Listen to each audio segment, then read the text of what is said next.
So mga ka-farmers, mo din ni ato ang gamit sa organic nutrition. So nato ning napalit sa Yellow Basket na po din sa TikTok, sa Shopee, tanan nga pwede na to mapalit dito. So check boss, so ato sining gamit ni siya sa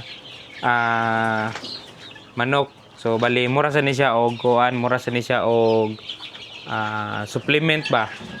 Bali ang yaning kuan is para ni siya sa health mortality, iwas sa mortality ba.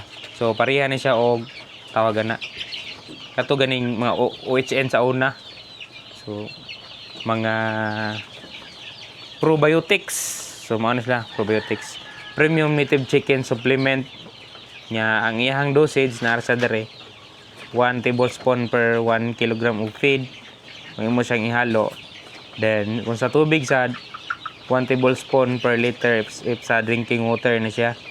Nya dapat nimo siya before nimo gamiton, dapat nimo na siya uyugon. Ana. Uyugon nimo siya.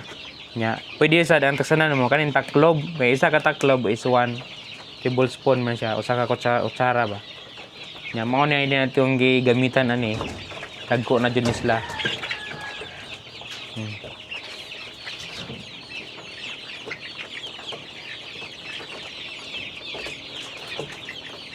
So salamat kayo sa batan-aw mga ka-farmers. Happy farming sa tanan.